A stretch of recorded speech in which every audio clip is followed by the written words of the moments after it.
Menu ibadah sebagai berikut seharian ini, impartasi gembala untuk ROSC Australia.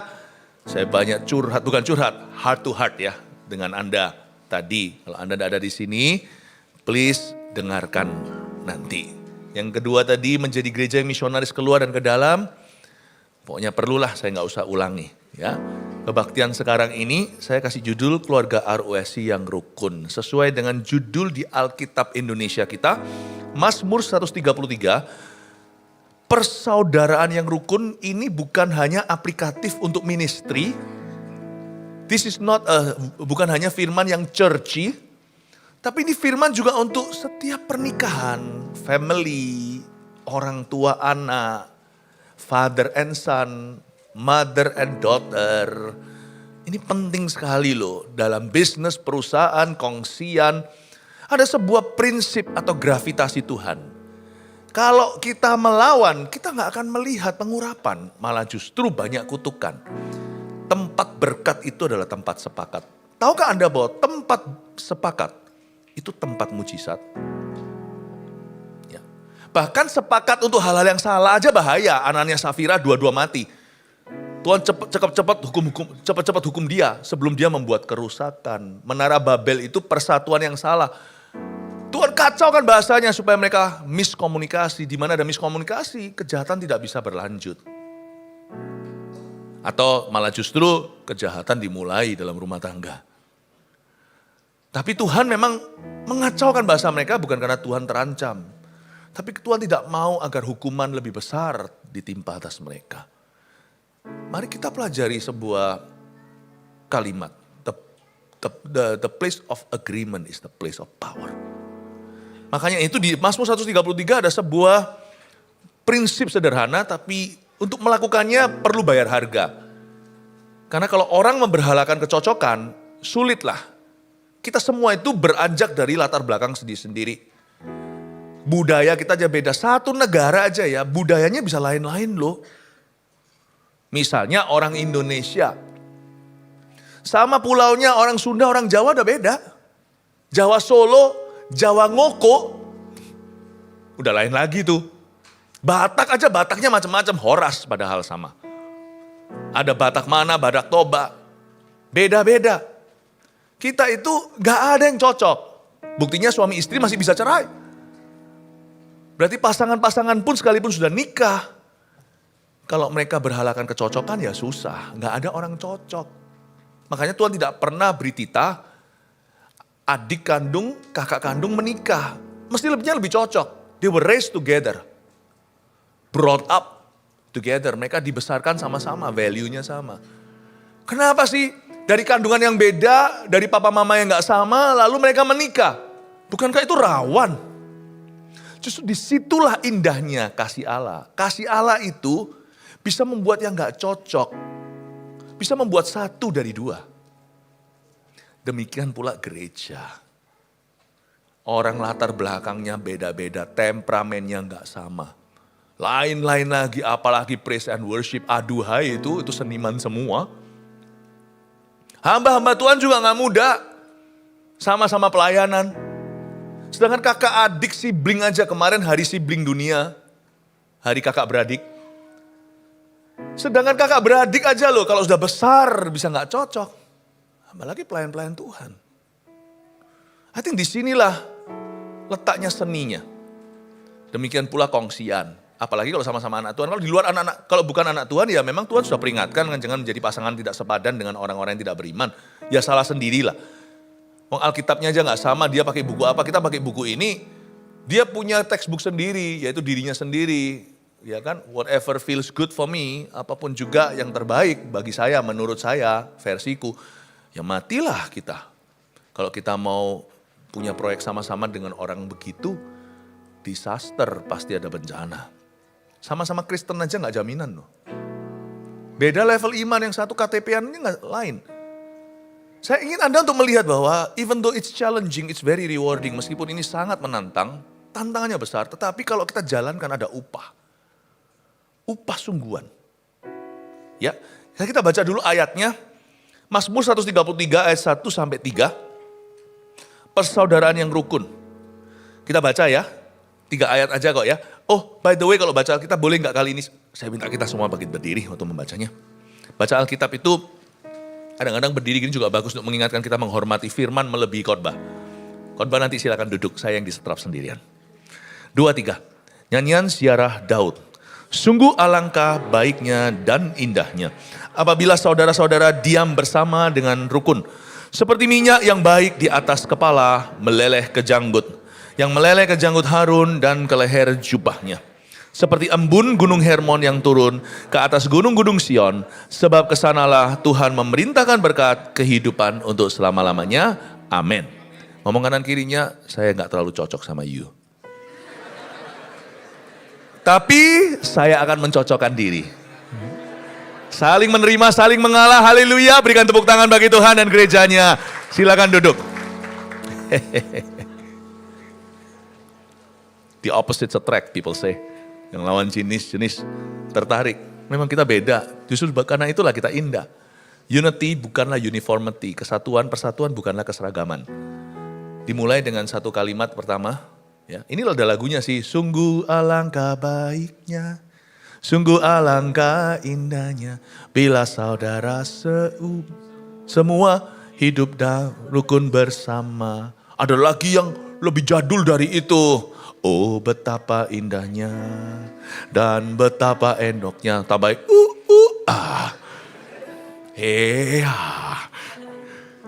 Tapi coba lihat ayatnya dulu, ayat 1, sungguh. Katakan sungguh. Sungguh ini bukan cuma sungguhan. Gua nggak bohong, sungguhan loh, bukan. Sungguh di sini adalah kata seorang pemazmur, Daud, dihinggapi Roh Kudus, tulis mazmur ini. Jadi yang ngomong sungguh itu sebenarnya Roh Kudus melalui Daud. Kata sungguh dalam bahasa Inggrisnya itu behold, bukan cuma sungguhan. Tapi lihat dong. Kayak bangga gitu loh, orang yang show off, yang tunjukin sesuatu, lihat. Aku baru beli Porsche atau Porsche. Lihat itu Lamborghini, orang dunia membanggakan materi. Misalnya orang beli jam mahal. Jam berapa ditujukan. Maksudnya jam berapa atau jamu merek apa? Gak apa-apa sih, sah-sah saja. Wong orang itu yang kerja. Tapi Tuhan tidak membanggakan semua itu. Yang Tuhan banggakan adalah persatuan yang benar, yang kudus. Persatuan dalam firman, dalam Tuhan. Persatuan yang sah itu adalah dalam roh dan kebenaran. Dan itu harus dijaga. Sekalipun sah roh dalam kebenaran. Kalau nggak dijaga juga bisa retak loh. Karena kita pada akhirnya persatuan itu menyangkut personality kita. Kepribadian. Nah kalau kita lebih mencintai personality kepribadian kita daripada karakter Kristus di dalam kita. Kalau kita lebih mengasihi personality lebih dari karakter ilahi. Disitulah break up terjadi. Kata sungguh itu kayak Tuhan pamer. Look! Kaget kan? Good morning. Behold! Bangga banget. Kenapa Tuhan bilang sungguh seperti berlian yang langka? Ini sangat rare. Coba lihat. Bahasa Ibraninya versi Jawa Timur, deloken. Lihat. Nikanlah. Lihatlah. Wow, begitu bangganya Tuhan. Sungguh alangkah baiknya dan indahnya. Katakan baiknya dan indahnya. Kata baik di sini artinya good.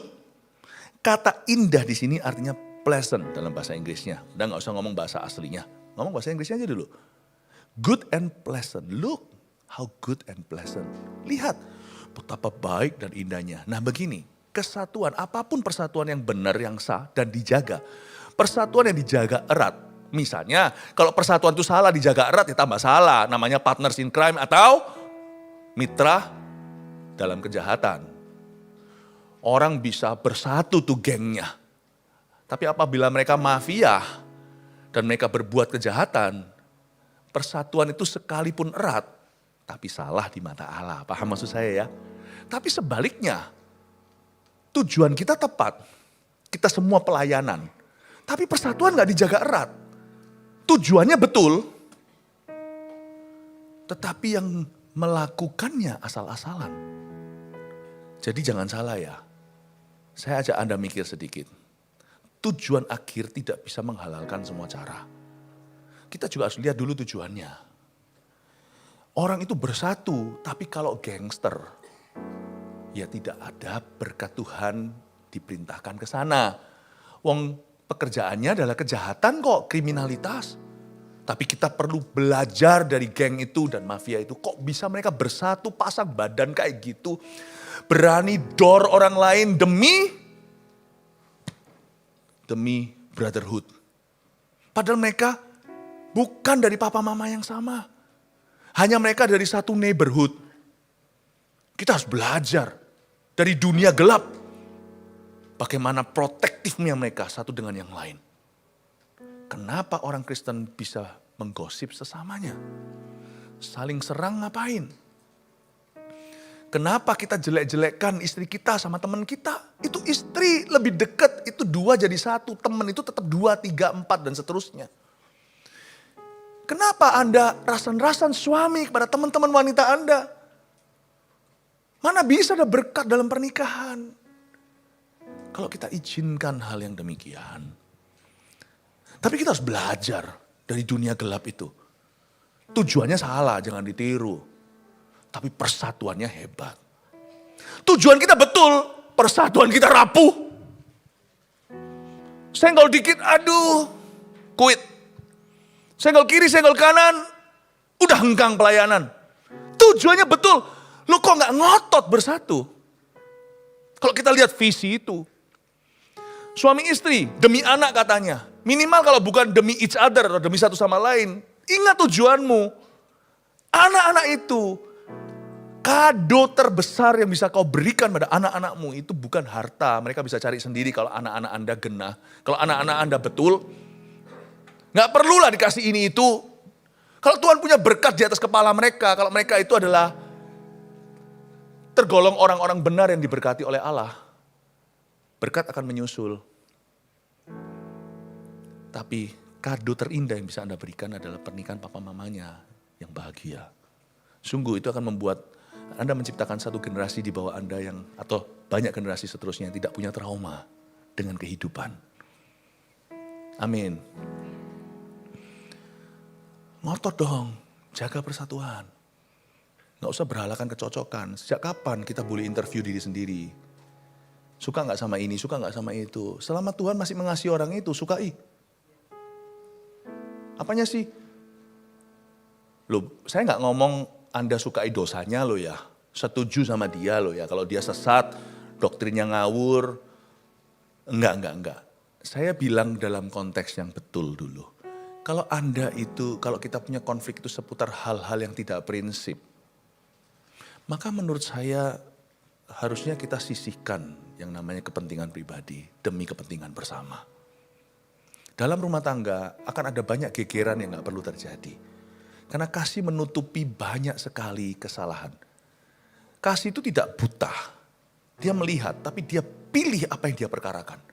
A man's character, karakter seseorang itu terlihat bukan apa yang membuat dia marah. Karakter seseorang itu kelihatan dengan apa yang tidak memprovokasinya. Apa yang dia tidak permasalahkan, itu kelihatan karakternya. Kita lihat cinta seorang pada Tuhan itu segede apa, gampang. Apakah dia mementingkan keperluan kerajaan lebih daripada kepentingan pribadi. Nah, kita melihat sungguh alangkah baiknya dan indahnya. Persatuan di mata Tuhan itu selalu good and pleasant. Apa itu good, apa itu pleasant, saya ajak sedikit kita merenungkan.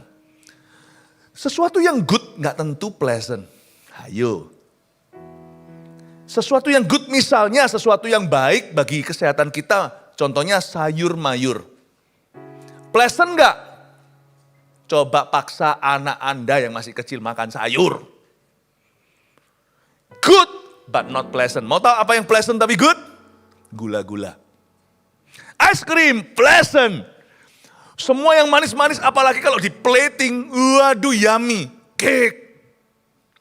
Cheesecake. New York cheesecake. Melbourne cheesecake. Wow, pleasant. Lihat aja sudah ngiler, but not good. Kalau kita makan gula darah kita naik.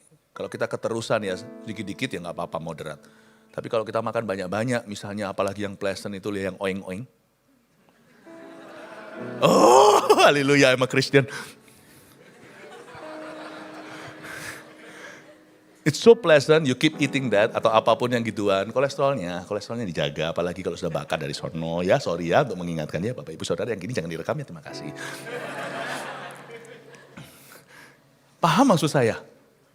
Tapi di mata Tuhan, bersatu itu selalu good, selalu pleasant.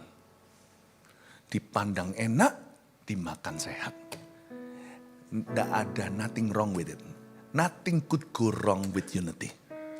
Nggak ada satu apapun yang bisa salah dari persatuan yang benar, yang sah di mata Allah. Nothing could go wrong. Tidak ada yang bisa komplikasi dalam kesalahan. Yang namanya persatuan itu selalu good, selalu baik. Selalu indah. Orang anak-anak yang di bawah asuhan, orang tua yang sangat erat hubungannya, bersatu dalam roh dan jiwa, apalagi punya mesbah keluarga, orang tuanya itu selalu seia sekata sepakat, bukan mama bilang A, papa bilang B, lalu mama papa gegeran di depan anak. Kalau orang tuanya itu takut akan Allah dan mengerjakan persatuan papa mama, pertengkaran mereka sebisa mungkin 99% itu dibalik tirai, tidak usah anak-anak lihat, sekali-kali pasti mereka merasakan ketegangan wong tinggal bersama. Lihat ya anaknya. Nothing wrong, tidak ada sesuatu yang salah bisa terjadi dalam rencana Allah atas hidup anakmu. Tidak ada. Pencobaan yang terjadi hanyalah pencobaan biasa. Kekuatan mereka tidak akan melebihi kekuatan mereka untuk menanggulanginya. Tidak ada sesuatu yang gimana komplikasinya. Roh jahat pun tidak punya celah untuk bisa masuk ke sana. Anak-anak yang dibawa orang tua seperti ini, saya sebut mereka adalah anak-anak yang beruntung atau laki. Karena mereka dibawa payung yang diberkati. Dilihat juga bagus. Anak-anak melihat pemandangan seperti itu mereka sehat. Sehat imannya, sehat gambar dirinya. Meskipun tetap sesehat-sehat anak, mesti ada juga aneh-anehnya. Setiap kita itu keturunan Adam dan Hawa, mesti ada temperamen-temperamen yang perlu dikikis, itu pasti. Tapi anak-anak yang melihat pemandangan demikian itu selalu kalau dilihat dari sisi manapun itu selalu indah. Tiada yang salah dan selalu baik bagi mereka. Paham ini maksud saya Bapak Ibu Saudara? Demikian pula gereja. Lihat ya, gereja kalau bersatu terus, ada orang yang sekarang gak mau ke gereja, nanti ngilang segalanya, itu nanti 2 tahun lagi kembali. Diputar-putar gimana pun juga gereja itu terus di situ dan terus bersatu dan orang itu akan kembali. Gak bisa tenggelam tuh perahu. Apabila sungguh alangkah baiknya dan indahnya apabila saudara-saudara diam bersama dengan rukun. Katakan diam bersama dengan rukun. Ini yang susah. Tadi kebaktian sebelum ini saya jelaskan banyak tentang philea. Kasih persaudaraan itu gak kalah hebat dengan agape atau kasih tanpa syarat. Mengasihi musuh kita, lalu habis itu bye-bye, udah gak ketemu lagi. Aku ngasih sekali, bergumul dalam doa, teriak-teriak segala, kepahitan dilepaskan. Itu lebih mudah daripada mengasihi orang yang sama terus-menerus bertahun-tahun. Karena persatuan itu tidak bisa teruji dengan orang yang suka quit dan lari. Orang yang hit and run tak akan pernah sempurna dalam roh persatuan. Nanti lihat ya, di gereja ini dia dibentuk lari ke gereja itu. Di gereja itu dia dibentuk lari ke gereja itu lagi. Lalu nanti gereja ini lihat ya, sampai kapanpun di hair Tuhan dibentuk melulu. Dan akhirnya memang orang-orang di sekelilingnya tidak sempurna. Tetapi jangan-jangan masalahnya ada dalam dirinya. Terus gitu. Mau cerai berkali-kali 7 kali pun nanti di setiap pernikahan akan diuji di hal yang sama. Karena roh persatuan itu adalah mengasihi orang yang sama. Diam bersama, rukun terus menerus. Dan sambil kita mengasihi orang itu, kita belajar dikasih, kasih kita dibuat sempurna oleh Allah.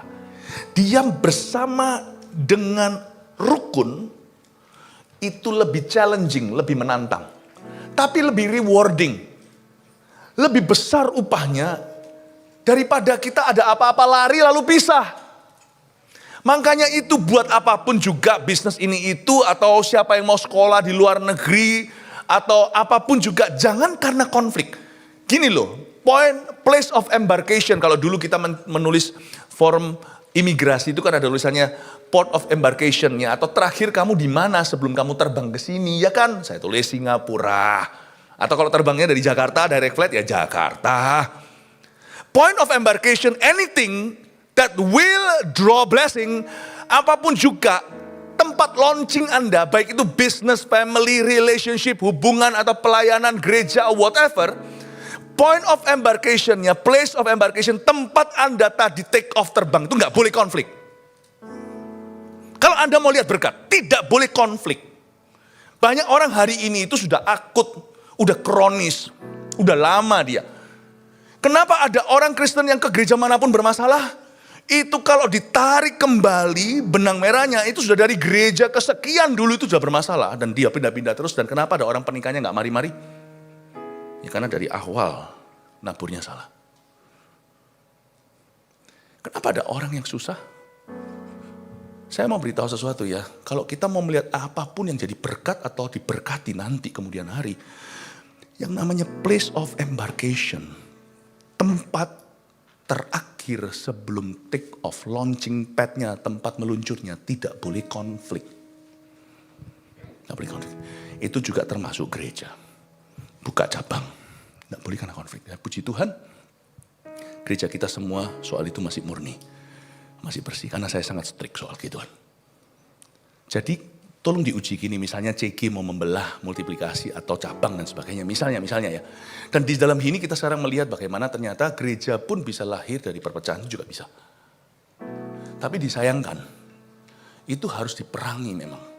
Dari dalam, tidak boleh dihakimi dari luar. Gini, saya kasih satu standar. Jikalau Anda mau membelah anything atau multiplikasi apapun. Oke, contohnya CG. Di saat Anda merasa, akhirnya aku bisa misah sama orang ini. Bukan anointing fall on me. Kalau lihat orang ini selalu annoying fall on me. Akhirnya gue bisa misah. Haleluya. Jangan bilang haleluya. Itu tidak ada berkat Tuhan. Tempat Anda take off itu salah. Ketika Anda minta Tuhan, aduh aku kalau bisa pisah dari orang ini, malah justru Tuhan terus pepetin. Lihat di hair terus sampai Anda lulus karena Tuhan mengasihimu. Tambah ditunda, kanker tambah menyebar. Menjadi akar kepahitan yang mengkamiri banyak orang. Kalau mau tahu kapan Anda merestuimu untuk pergi atau buka sesuatu yang baru, itu saat Anda nggak mau pisah-pisahnya. Ketika justru nggak mau pisah-pisah, saya nangis, aku nggak mau pergi. Saling apa namanya? Gimana ya kayak saya Pak Ahau sini. Ini saya mau diutus sama Pak Ahau ceritanya. Ini Melbourne nih ya, GMS Melbourne, ROSC Melbourne. Lalu dari Melbourne ini ada apa? Kota apa berikutnya? Perth ya. Ya Perth. Aku mengutusmu ke Perth misalnya.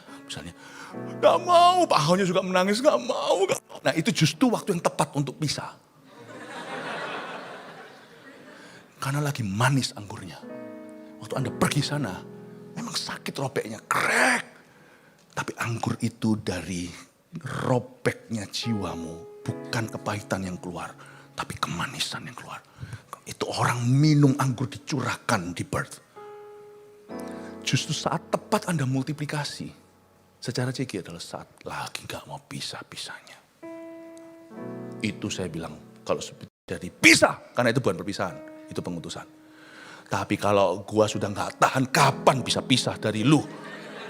Satukan mereka, satukan kami. Tendang dari kanan, tendang dari kiri, satukan mereka. Sampai capek bersatu nyerah, nah baru setelah itu kita ngomong. Nangkep ini? Kenapa banyak orang salah mendirikan apa-apa dalam hidup ini? Bukan hanya gereja, saya kasih contoh tadi itu cuma tentang gereja. Tapi anything in your life. Berapa banyak orang pernikahannya, kenapa Pak Ahok terus berdiri di sebelah saya? Oh ya, terima kasih. Ini gembalamu ya, yaitu Pendeta Henry Cuti namanya. Namanya lucu, kenapa sih namanya ada cutinya? Ya? Dia tahu. Saya Pendeta Philip Kerja. Sana cuti saya kerja. Makanya coba lihat siapa yang bahagia, siapa yang ubanan, ya kan? Sekarang Anda mengerti kenapa ada beberapa orang pernikahannya lalu habis itu komplikasi. Saya nggak ngomong ini berarti Anda cerai dulu lalu menikah lagi, bukan. Tapi Anda bertobat di kaki Tuhan, cabut tuh akar. Dulu Anda menikah itu sebenarnya karena sama orang tua. Anda cuman kepahitan nggak selesai, lalu Anda menikah. Seperti seolah-olah pernikahan itu akan jadi saviornya. Sekarang Anda tuntut suami Anda jadi kayak papa Anda yang tidak pernah melakukan tugas ayahnya. Pokoknya harus kayak papaku. Atau Anda tuntut istri Anda untuk menjadi seperti ibumu yang tidak pernah berfungsi dalam hidupmu. Masalahnya itu complicated, masalah terus. Anda datang ke Tuhan dan berkata, aku bertobat. Launching padku dulu menikah memang karena aku cinta, tapi aku udah betahan kata orang Hokian. Aku gak tahan sama orang tua aku. Aku sekarang mau menikah dan kejar happy. Happy gak datang kan? Happy gak datang. Yang datang cuma ya nih. Happy-nya gak ada. Sorry ye. Your launching pad is wrong. Caranya gimana? Bukan berarti Anda netralisir being unmarried again. Bukan, tapi bertobat di kaki Tuhan. Akui. Yakobus berkata, akui dosamu. Dosa itu bukan hanya sesuatu yang salah kau lakukan. Dosa itu sesuatu yang benar, kau tahu namun kau tidak lakukan. Dan pretending, pura-pura seolah-olah itu nggak ada. Itu yang disebut dengan mengabaikan atau menjadi pelarian.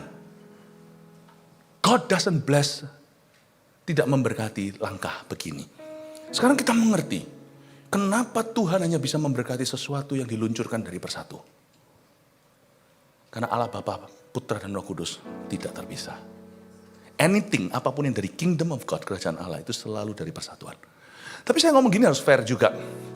Bahwa Paulus pernah menulis begini. Sebisa mungkin, kalau hal itu bergantung padamu, berdamailah dengan semua orang atau hiduplah damai dengan semua orang. Paulus menulis ini dan itu menjadi firman loh ya. Itu adalah setiap firman di Alkitab Kejadian sampai Wahyu itu dihembusi oleh Roh Kudus. Artinya sebenarnya di balik itu semuanya sutradaranya itu Roh Kudus. Dituliskan bahwa sebisa mungkin Paulus itu sangat realistis karena dalam hal persatuan I know kadang-kadang it's not always up to us, not always up to me, enggak selalu bergantung kita. Enggak selalu begitu. Ya, enggak selalu. Saya ngerti, tetapi kita harus berusaha. Mungkin kita adalah orang yang dipisahkan atau diceraikan, apa boleh buat, bohwat. Tapi kita tidak pernah menjadi pelakornya kita menjadi orang yang menceraikan atau memisahkan. Never. Tidak akan pernah kita lakukan itu. Dalam pelayanan saya pun pernah mengalami 1-2 kali. Waktu zaman dulu waktu saya masih di Kanada, baru saja sekolah Alkitab, terjadi kebangunan rohani kecil-kecilan di antara anak-anak muda. Tapi karena 1-2 hal ada yang iri, kita tidak ada urusan. Saya melayani tiba-tiba ada yang sikat-sikat dan akhirnya hamba Tuhan setempat mengambil keputusan untuk memisahkan kami. Saya sedih sekali dari jumlah cuma 40 atau dipisahkan 2. Saya 10, mereka 1, 3. Waduh saya sakit. Tapi saya nurut, apa boleh buat. Bohwat tadi. Saya gak bisa apa-apa, wong saya bukan decision makernya, saya hanya pelaku saja. Akhirnya saya lakukan. Terjadi kebangunan rohani lagi, dari 10 itu berkembang jadi 40, bayangkan. 10 jadi 40, terjadi lawatan Tuhan itu, orang-orang bertobat, orang-orang baru segalanya. Saya jadi teenager pastor, youth pastornya.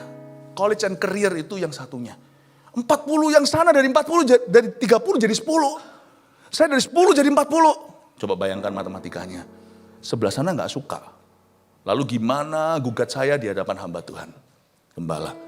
Akhirnya ditutup loh. Itulah alasannya kenapa saya dibawa Tuhan tahun 95 ke Ungaran. Terjadi kebangunan rohani di Ungaran yang hari ini menjadi cikal bakal kebangunan rohani. Saya gak bisa apa-apa. Karena it's not up to me. Paham ya? Bukan berarti saya sok bersih. Saya ngomong kok sama orang-orang yang waktu itu gak suka sama saya. Saya beritahu, I'm so sorry. Saya disuruh apa lagi? Saya suruh cium kaki, saya mau. Tapi dia gak mau diciumi kakinya. Saya mau apa lagi? There's nothing anymore that I can do. Lain cerita kalau saya sok bersih, saya sok suci dan kata aku gak salah, lu yang salah. Enggak, saya gak berdebat. Saya juga tidak membalas. Saya juga tidak menjelaskan diri sendiri dan saya juga tidak membela diri. Sudah saya serahkan diri saya untuk diinjak-injak, tetap nggak bisa. Akhirnya ditutup. Itu saya pernah alami awal-awal terjadi kebangunan ini. Skala kecil-kecilan. Tuhan bawa saya setelah itu ke Ungaran. Terjadi kebangunan rohani waktu saya summer holiday. Pulang dari Kanada. Lalu setelah itu saya dibawa Tuhan kepada satu kelompok orang namanya orang-orang Laos. Terjadi kebangunan rohani. Ketika orang-orang Indonesia penuh dengan masalah di sebuah gereja. Long time ago. Jauh-jauh dari tanah air. Terlalu banyak dramanya. Siapa bilang gereja besar, gereja kecil itu jaminan lebih bersatu, lebih berpisah? Nggak ada. Itu semua tergantung pemainnya, semua tergantung siapa yang menjalani. Tapi hari itu saya membuat keputusan. Saya tidak mau jadi orang kepahitan, saya tidak mau punya mental korban. Saya mengambil keputusan kalau saya yang menjadi decision makernya, I shan't. Wah, gaya orang British sedikit. I shan't, I shall not. Saya tidak akan menjadi orang yang memisahkan, memecahkan. Saya membuat suatu keputusan harga mati. One day, suatu hari, kalau saya jadi decision maker anything, saya harus hati-hati, saya harus pegang Mazmur 133 dengan kuat sekali. Dan kalau ada orang-orang di bawahku yang tidak bersatu, gua jewer kanan kiri. Tak justru saya akan buat mereka hug each other. Tapi orang yang berkata, aku gak bisa, aku bersama kamu selama-lamanya. Together forever and never to part. Rick Astley-nya keluar. Justru saya berkata, now diutus. Makanya itu kalau Anda tidak mau diutus. Pura-pura Anda akur. Paham maksud saya Bapak Ibu Saudara? Because I understand this godly principle. Saya mengerti prinsip ilahi ini. Anything yang Tuhan akan berkati, pasti diluncurkan dari unity. Semoga ini berbicara pada Anda tentang bisnis Anda. Kerjaan Anda. Amin. Meskipun kita tidak bisa selalu up to me. Paham maksud saya? Tapi kita harus selalu berdoa begini. Ujilah aku Tuhan, cobalah aku. Apakah ada jalanku yang serong di hati. Puji Tuhan hari ini loh GMS dan ROSC. Gereja orang berkata kalau pelayanan tambah besar. Ini juga menjadi pelajaran dan menjadi cermin buat yang berbisnis. Saya sama gembala-gembala ini sudah sama mereka itu puluhan tahun. Sebagian sudah 30 tahun sama saya. Kami akur-akur sampai hari ini. Bukan berarti tidak berdarah-darah. Oh, Anda tidak tahu darahnya. Ya. Dan gereja menjadi puluhan ribu. Belum di sini, memang di Australia masih baby. Sydney boleh dikatakan sudah mulai pecah telur ketiga digitnya 1000. Melbourne segera menyusul, belum apa-apa dibandingkan dengan yang di Indonesia sudah puluhan ribu. Gereja sudah menjadi 100.000 sekarang. Bersatu tuh. Orang berkata ada kutukan begini, gereja kalau tambah besar pasti pecah. Memang betul, ada roh perpecahan yang selalu menyerang. Jangankan gereja, semua kita. Bisnis, pernikahan, anything, sibling, semuanya. Kita lawan. Orang berkata besar sedikit pecah, apapun juga kongsian. Bisnis maksudnya, kalau gereja bukan ya, kalau gereja itu adalah rumah Allah. Gereja itu adalah pelayanan. Oh enggak tuh, kami dapat akan kutukan kok. Saya ngomong ini bukan dengan kesombongan. Gereja kita udah 100.000 orang, tetap bersatu kok. Siapa itu yang bilang kalau besar sedikit pecah? Mana itu orangnya? Sini. Gua kempit orang itu. Tergantung 50 pecah. 30, 20, 30, 10 pecah lagi sama 10, 40. Kayak Donald Duck. Tergantung. Gocap pun bisa pisah. Jangan gomban. Kok keluar Maduranya tapi keluar. Ngombannya Hokkien tapi ngomban. Nggak tentu. Bisnis kecil, bisnis besar. Pernah Anda lihat bisnis kecil penuh dengan drama Korea? Bisnis besar, fine saja. Nggak tentu, tergantung yang jalani. Tergantung yang mimpin, tergantung yang melayani. Saya nggak ngomong ini sok percaya diri, tapi kita harus sok percaya Tuhan. Karena kita kalau mengerti berkat di balik kerukunan, dahsyat sekali, not worth it, you know. Petty cash, apa itu petty cash? Uang di bawah sekian lah ya, itu uang kecil lah ya. Udahlah kasih sekretaris saja yang bisa putus-putuskan. Gak usah semua big bossnya yang tanda tangan.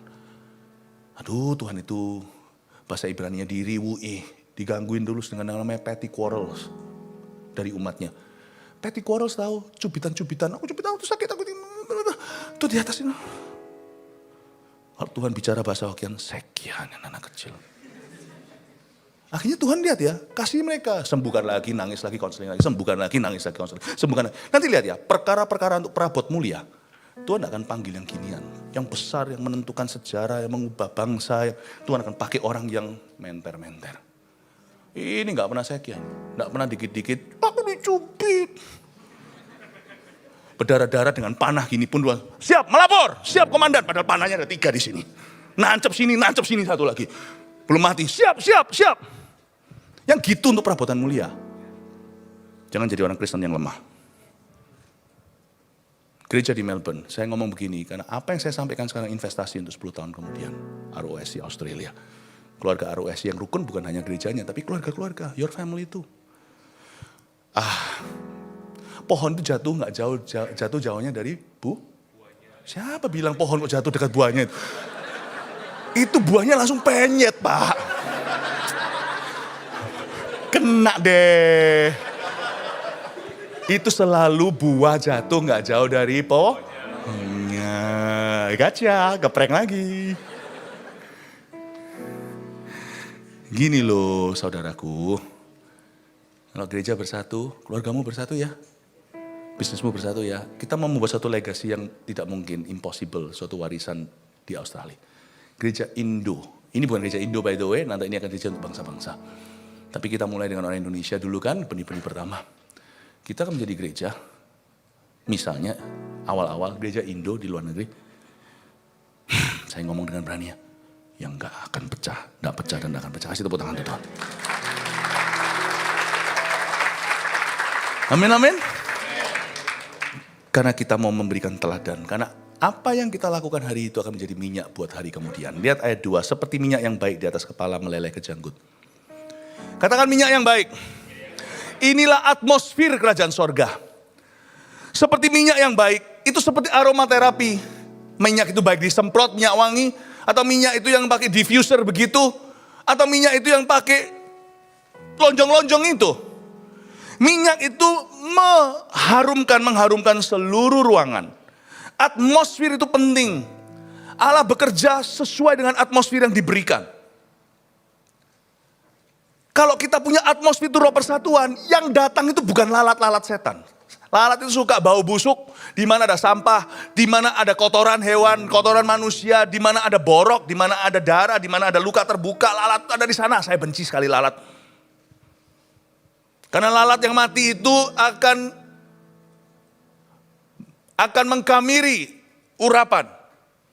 Tapi coba lihat, kalau wangi yang datang bukan itu. Kalau kita itu busuk dengan pertengkaran, petty quarrel tadi, cubit-cubitan dan sebagainya, maka yang datang setan. Bukan setan misalnya dalam ministry, ini konteksnya setan dalam gereja, tapi setan dalam hidup Anda yang menjalani itu. Tapi kalau kita itu berikan aromaterapinya itu minyak yang baik, yang datang itu Roh Kudus. Kalau nggak percaya, coba lakukan seperti gereja setan lakukan. Semua ritual mereka menjijikkan. Lalu panggil-panggil setan. Setan tidak datang karena nem-nem-nemnya. Setan datang karena kondisi hati mereka busuk. Anda nggak usah takut tiba-tiba kalau misalnya Anda datang terus dapat nomornya gitu ya. 666, mati aku antikristus.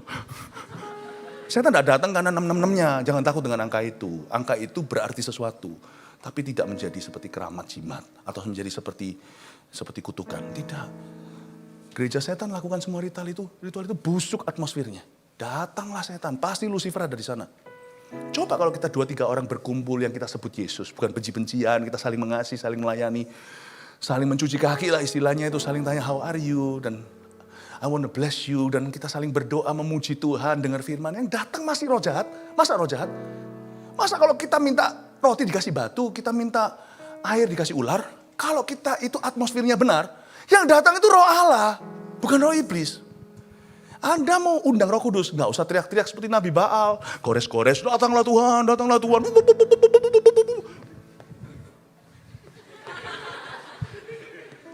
Nggak usah. Apa sih?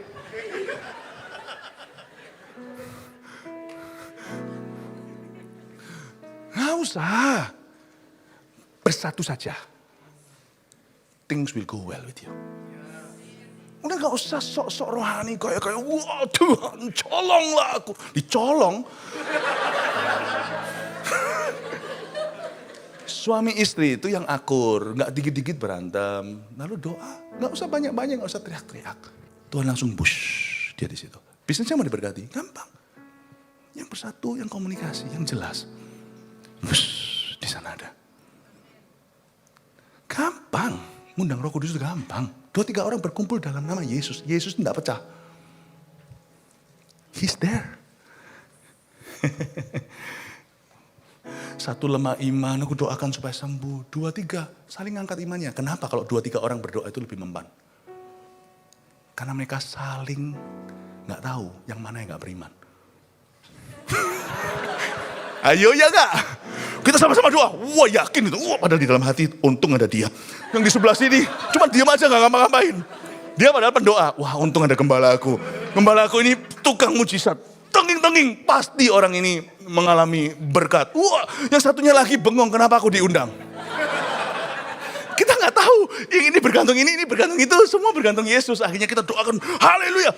Dalam nama Yesus sembuh. Wow, yang satunya kagum luar biasa iman gembala aku. Dalam hati terima kasih Tuhan aku ditopang oleh pendoa yang satu ini. Padahal sama-sama gak percaya. Sembuh juga orangnya. Tempat sepakat, tempat berkat. Karena kita gak ukur-ukur, kita bukan rival tau. Kita bukan apa namanya saingan. Lu atau gua yang lebih hebat imannya. Kita saling menopang. Makanya CG itu perlu. Kalau datang ke CG sudah hujan, cek itu payung sebelumnya. Lalu kita minta didoakan. Orang itu doa untuk Anda aja masih di level basa-basi. Tapi kalau sudah kenal, payungnya sudah ada. Hujan tinggal dibuka. Tuhan, yang nangis itu dari hati. Not Andy Tuhan. Andy ada sungguhan. Not Andy Tuhan, he's too handsome. Look at his hair. He can't be sick. Tidak boleh sakit Tuhan. Orang handsome seperti ini jarang Tuhan. Sekarang sudah lebih banyak yang gak berambut.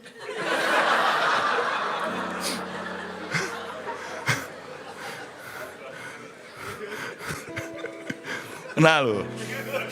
Ya, kena. Ya. Ya. Hat-trick. Bela mana? Bela ini atau bela itu? Nah ini, kalau supaya kalau kita pecahkan, yang kasihan kan Henry cuti beneran. Karena kita saling ngerjain ini karena dari hati kasih. Tahukah Anda bahasa kasih antara kami? Semakin mengasihi, semakin kami akan menjatuhkan. Belum lagi Pastor Fuji, nanti tunggu giliran. Beautiful you know. We've known each other, kita sudah kenal udah berapa tahun? 20 tahun, 24 tahun. Dari tahun 2000 sama Pastor Fuji 2000? Tahun 99, waktu main basket ya awal-awalnya. Jadi lebih awal lagi 25 tahun. Tingkat kebosananku lebih tinggi atasmu daripada atasmu. 24, 25 tahun, 30 tahun. We're still together.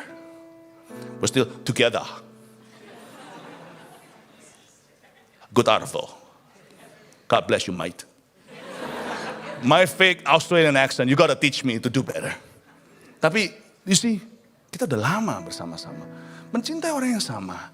Kadang-kadang seolah-olah musuhan.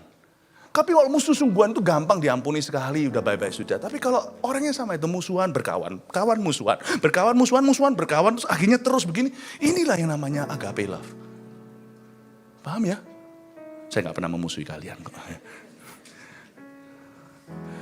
Paham ini? Seperti minyak yang baik di atas kepala meleleh ke janggut. Lihat ya, 2b. Yang meleleh ke janggut Harun dan ke leher jubahnya. Katakan urapan di janggut Harun.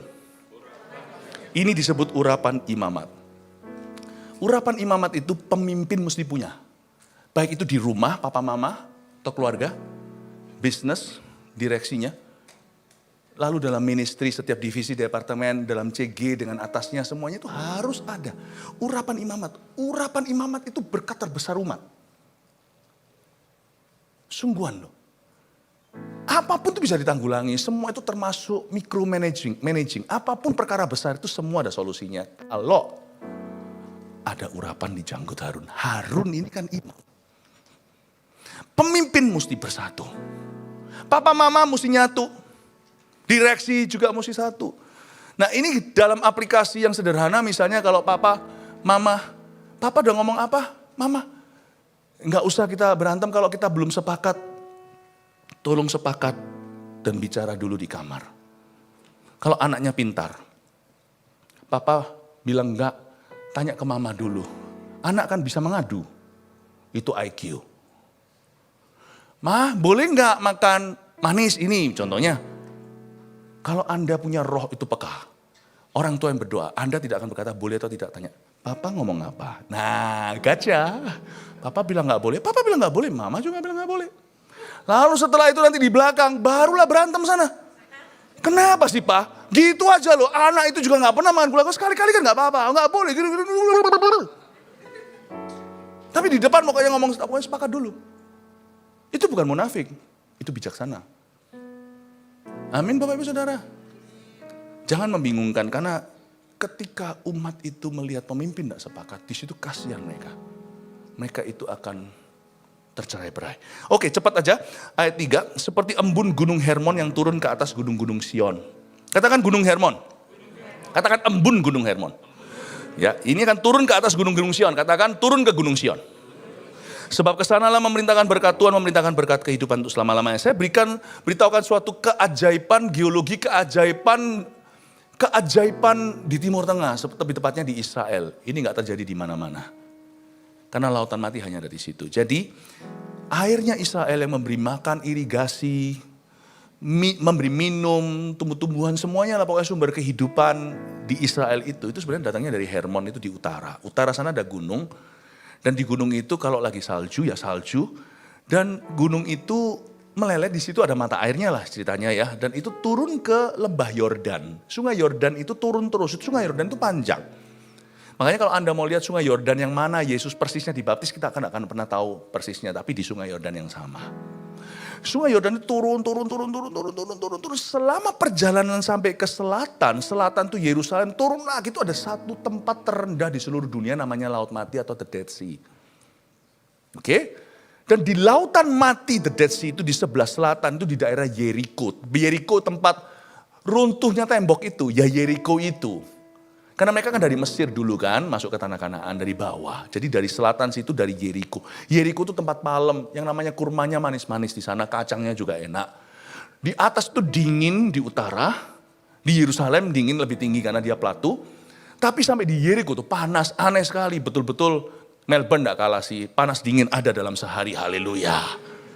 Tapi turun ke bawah itu, dari atas embun itu, lelehan-lelehan salju itu, lalu juga mata airnya turun ke bawah. Anehnya dia itu turun ke bawah itu satu arus. Dia bukan banyak air, cuma satu aliran.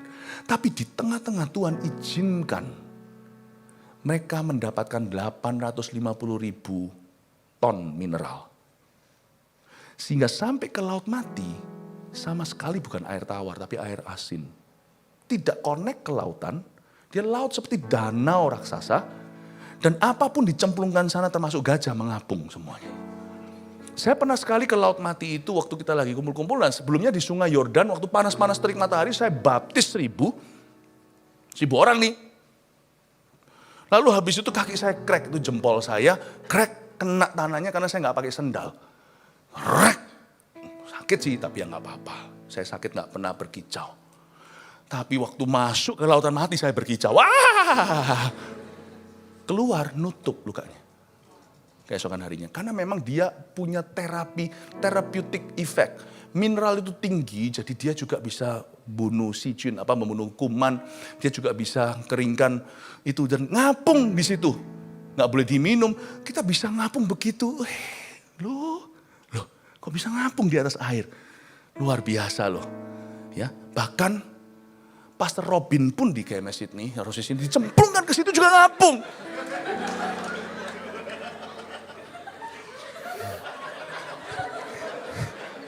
Gak bisa balas orangnya saya di sini. Coba bayangkan, what am I trying to say? Air tawar, air es, karena dia satu arus ke bawah, bak urapan di kepala ke janggut turun ke jubah, sampai ke bawah bukan air es lagi. Dia air mineralnya tinggi, mahal. Mahal. Tank dimasukkan ke dalam pun akan mengambang. Luka bisa sembuh dan juga ada yang namanya Dead Sea Mud itu atau lumpur, jangan coba pakai lumpur lapindo. Jerawat nanti keluar. Lumpur ini beda mineralnya. Kok bisa ya? Itu embun loh. Turun ke bawah kok bisa jadi mineral? Itu air biasa, aqua. Es batu lah. Turun ke bawah. Gajah aja ngambang. Gak ada beban yang berat. Semua akan terapung. Jangan kaget. Papa mama bersatu. Tiba-tiba anaknya pintar musik. Padahal papa mamanya kalau nyanyi suaranya 11-12. Dari mana? Turun-temurun dari Adam dan Hawa tidak ada yang bisa nyanyi sumbang semua suaranya.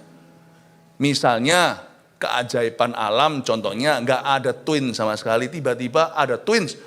Itu juga suatu yang patut kita kagumi loh. Kembar ya, kembar siam ya. Kok bisa? Dari mama atau papa? Gak ada. Ada jemaat yang ngalami begitu. Berkatnya gak ada hubungan dengan Anda, komplikasi sendiri. Dari mana anakku ini? Papa mama sekolahnya gak tinggi. Matematika 48 tambah 37, mikir gini sampai semua sapi pulang ke rumah. Gak bisa. Anaknya tiba-tiba jenius matematika. Pinter semuanya. Dari mana nih korsletingnya? Simple, papa mama gak tukaran. Dan menyembah Tuhan. Anaknya kok bisa begitu? Papa mamanya dua-dua gak ada yang nyeni. Anak-anaknya bisa semua seni. Gak ada hubungannya. Apa hubungannya embun itu sama mineral? Kesanalah Tuhan perintahkan berkat. Kemana? Ke tempat persatuan, tempat satu, tempat sepakat, tempat berkat. Dan dikatakan memerintahkan berkat. Katakan memerintahkan berkat. Tulis ini, commanded and complicated blessing terjadi. Nah, ditulis maksudnya. Sesuatu yang dikirim sama Tuhan, diperintahkan. Itu bukan sesuatu yang darimu. Lucu, bayi dari kandungan Anda. Misalnya ini kalau dalam konteks orang hamil. Dia itu bersatu dalam Tuhan. Itu gak dari. Tapi Tuhan bikinnya semua fiturnya itu seperti papa mama. Tapi berkatnya itu bukan dari papa mama. Aneh gak? Seperti di perut ikan ada 2 koin untuk bayar biaya. Bait Allah. Dari kandungan ibunya. Tapi bisa punya karunia yang baru. Grace dari sejak Adam dan Hawa family tree mereka gak ada. Itu sesuatu kiriman. Saya pernah sekali mendoakan seseorang. Bukan mendoakan, membaptis seseorang. Baptisan memang penuh kuasa. Kalau Anda belum dibaptis kalian ini. Anda kalau belum dibaptis selamkan dalam pertobatan ini waktunya. Saya pernah baptiskan dulu di zaman dulu kebangunan rohani Pemuda Mudi di Surabaya waktu tahun 2000-an. Itu masuk satu orang. Di dalam, kok bisa waktu dia masuk ke dalam kolam itu. Tapi setan, kalau memang betul setan gak akan berani kotori itu kolam baptisan. Saya tahu tuh setan, lalu dia keluar dari kolamnya itu, badannya masih di kolam dia. Keluar. Tung, paku segini. Gini loh. Itu mamanya atau papanya ya? Waktu mamanya waktu hamil itu, apakah di dalam mamanya itu produksi paku? Itu kiriman, susuk namanya. Paham ya? Ada kutuk yang dikirim, yang tidak berasal dari Anda. Ada berkat yang dikirim yang tidak berasal dari keluargamu. Kasih. Itu berarti tidak tentu cuma sekedar di dalam dirimu. Kadang-kadang Tuhan bisa memberi seseorang itu tanah. Gereja tanah. Lucu, dulunya berantem melulu, gak terjadi sesuatu. Sekali bersatu, tiba-tiba yang dari cuman 50 orang, 500 ribu, 5 ribu. Bisa dikasih berkat yang namanya numbers, jumlah atau angka. Bisnis juga sama. Tiba-tiba dikasih tanah. Dikasih teritori yang baru. Menguasai tempat-tempat musuh. Membangun tembok yang runtuh. Dan juga menghuni kota-kota yang sunyi. Aneh. Berantem melulu, doa-doa gak didengar. Bersatu melulu, doa sedikit langsung mumbul. Aneh aku. Tanah dikasih. Boom, teritori. Kau akan mengembang ke kanan, ke kiri, keturunanmu memperoleh bangsa-bangsa. Boom. Everybody saying, semua orang berkata, too good to be true. But it's true. Kesana Tuhan perintahkan berkat. Sana ini gak ada alamat. Sana ini persatuan. Sono loh, Tuhan perintahkan berkat. Ke kehidupan itu selama-lamanya. Kata kehidupan selama-lamanya bukan hanya everlasting life, karena itu keselamatan. Kehidupan selama-lamanya di sini adanya kehidupan Allah yang tidak berasal dari kehidupanmu, dari kandunganmu, dari usahamu, dari bisnismu, dari kepintaran, kepandaian, koneksimu. Tidak berasal dari semua itu. Aku kirimkan berkat. Ya. Komplikasi berkat. Saya kasih 3 poin ini untuk mengakhiri. Haleluya, akhirnya selesai sudah ibadah berapa kali. Nanti kita ketemu lagi segera ya dalam waktu sedekat-dekatnya. Haleluya. Pasti yang sebelum Tuhan datang. Saya kasih review 3 poin untuk Anda bawa sebagai catatan untuk ingat-ingat. Keluarga ROS yang rukun 1. Jangan terlalu main perasaan atau berhalakan kecocokan. Apa sih itu kecocokan? Saya kalau mau main cocok-cocokan, mana bisa gereja jadi segini? Tentunya kalau sungguhan saya menjadi diri sendiri kayak dunia berkata be yourself, be yourself. Saya tidak mau being myself. Kalau saya be myself nggak jadi begini. I want to be my Christ-like self. Saya mau menjadi diri saya sendiri sesuai yang serupa dengan Kristus, sesuai dengan gambarannya. Berarti kalau kita serupa dengan Kristus, Kristus mah cocok sama semua orang. Ya kan? Anehnya dalam dunia kami suami istri, orang yang ini dan orang itu cocok sama kita, tapi satu dengan yang lain gak cocok. Ini cocok sama saya, kami, ini cocok sama kami, tapi ini sama itu gak cocok. Tapi kumpulnya di kami, cocoknya. Nah, saya mau tantang Anda, bukan berarti kami berjasa, kami hebat, enggak. Tapi training Tuhan atas hidup kami teruskan kepada jemaat. Berusaha jadi seperti itu, jadi seperti gurumu lah minimal kalau bukan Bapak. Paham ya? Karena pohon tidak jatuh jauh dari Nah, tidak mungkin jatuh 2 kali kan dalam kesalahan yang sama. Karena Anda tidak mungkin jatuh jauh dari gembalanya. Bak urapan di kepala, turun ke janggut. Semua orang cocok sama kami, semua orang cocok sama Anda. Udahlah, stop berhalakan kecocokan. What is that? Melayani lebih sungguh. Itu bukan cocok-cocokan. Tapi iba belas kasihan. Melayani lebih sungguh. Tuhan, inilah sumber kecocokan kita. Tuhan, lebih dulu melayani kepadaku. Melayani lebih sungguh. And then mengasihi. Tuhan lebih dulu mengasihi kepadaku. Kalau Tuhan bisa mengasihi aku yang modelnya begini, cocok sama saya. Ngomong kanan kirinya, kalau gitu aku juga bisa mencocokkan diri dengan kamu. Mengasihi lebih sungguh. Udah, jangan terlalu main perasaan. Stop interviewing yourself. Save your tears for something. Ya, simpan itu air mata untuk sesuatu yang lebih baik. 2. Warisan terbaik untuk anak atau jemaat. Ini saya aplikasikan untuk church maupun family. Adalah persatuan orang tua atau pemimpinnya. Itu warisan terbaik. Udahlah, gak usah gimana anakku gak bisa aku beliin ini itu. Gak usah. Kasih mereka edukasi pendidikan yang baik. Yang penting takut akan Allah di rumah dan lihat teladan orang tuanya bersatu. Makanya saya sih gak terlalu condong, ayo sana nonton drakor gitu. Yang romantis itu harusnya yang menikah sudah puluhan tahun dulu yang romantis. Itu yang membuat, kan buat risih kok, anak-anak kan diberkati kok, asal jangan berlebihan. Ya, saya punya, dulu ada satu anak muda yang belum apa-apa, udah panggil mami, daddy. Lu masih pacaran, papa, mami, daddy, what? Baru lepas popok kok. Yang sudah 10 tahun gitu ya, misalnya. Yang romantis dong, jangan terus tunjukin pada anakmu, what is romance? Yang seperti itu, mari kita bikin romantis. Tapi ya jangan yang risih-risih ya, yang terlalu gimana, gak usah terlalu lebay lah. Saya sama istri saya romantis, cuman kita nggak lebay, karena kita nggak perlu pencitraan. Karena kalau hubungan itu sungguhan tidak perlu begituan. Tapi di hadapan anak-anak kami melihat kadang-kadang. I kiss their mom, hug their mom, tease their mom. Kucing. Dia ketawa. Kan joke saya kan garing kan saya beritahu. Tapi yang ketawa itu istri saya. Saya tahu Anda ketawa itu untuk belas kasihan sama saya saja. Warisan terbaik untuk anak atau untuk jemaat adalah persatuan orang tua dan pemimpinnya. Tadi coba saya goda-goda kerja-kerja ini Pastor Samuel.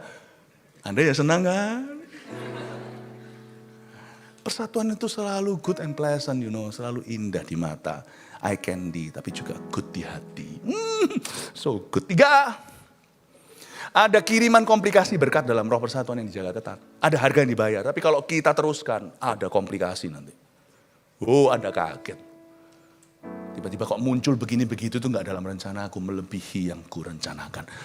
Ayo di foto nih karena sesi terakhir, saya mau berdiri di sebelah sini. 1, 2, 3. Iya, oke, puji Tuhan, kasih tepuk tangan untuk Tuhan Yesus. Haleluya.